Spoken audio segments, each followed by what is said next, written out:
प्रणाम भैया, नमस्कार। हम गायक बंटी उदय और चुटका भाई आधा शाखा वाला। तो आज हम BM recording studio Alamnagar Madhepura आए हुए हैं, जो कि अभी यहाँ पे रिकॉर्डिंग करवाए हैं। मेरा सॉन्ग है, मैथिली सॉन्ग है, जाड़ा पे है, तो आप लोग को सुना रहे हैं लाइव के माध्यम से। आप लोग भैया BM recording studio Alamnagar Madhepura इस चैनल को सब्सक्राइब कीजिएगा, लाइक कीजिएगा, कमेंट कीजिएगा और बेल आइकन को दबाना ना भूलिएगा, ताकि जो भी गाना मेरे चैनल से छूटे आप तक आसानी से पहुँच सके, ठीक ना। तो मैं अपना गाना सुना रहा हूँ।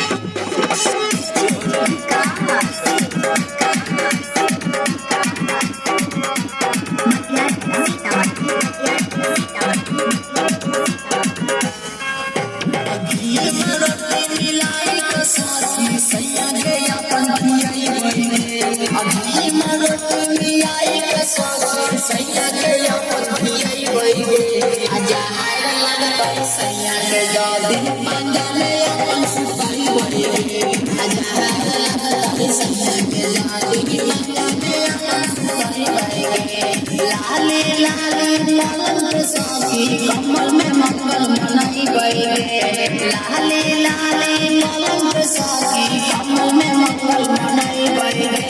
हजार लगता है सैया के दादी पाजा में अपन सुताई गए।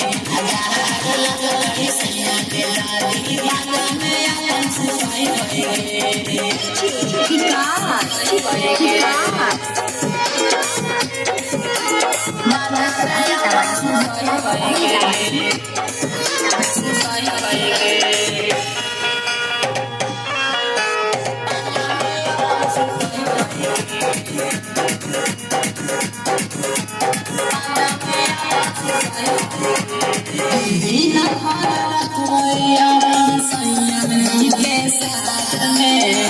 केतनो जमाना करते मन नहीं बात गे।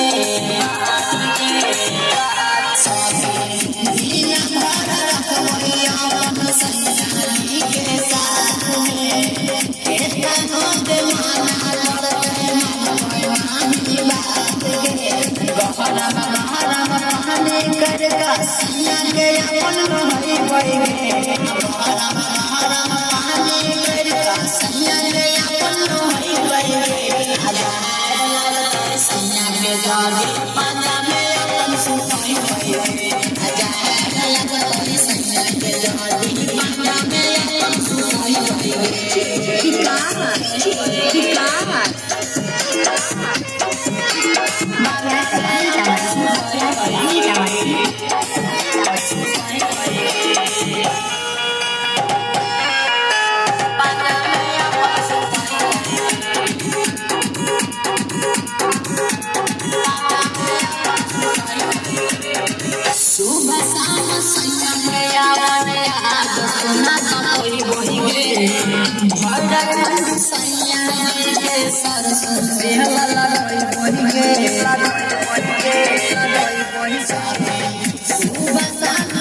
तो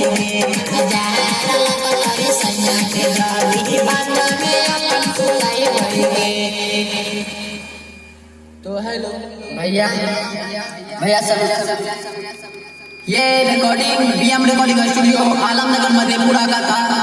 तो आप लोग आइए इस चैनल को प्यार दुलार दीजिए, इतना प्यार दुलार दीजिए कि जैसे कि RTX म्यूजिक हो गया, JK यादव हो गया, जिससे को प्यार दुलार दिए। इसी तरीके से जो BM recording studio Alamnagar Madhepura को आप लोग दीजिए। और आप लोग जरूर आइए इस स्टूडियो में गाने के लिए। हम यहाँ से गाए, हमको बहुत खुशी है कि इस स्टूडियो से गाए, बहुत अच्छा रिकॉर्डिंग हुआ, जो कि BM recording studio Alamnagar Madhepura में। भैया लोग इस स्टूडियो में आइए, अगर आपके आवाज में है दम तो स्टार बनाएंगे हम। BM recording studio Alamnagar Madhepura.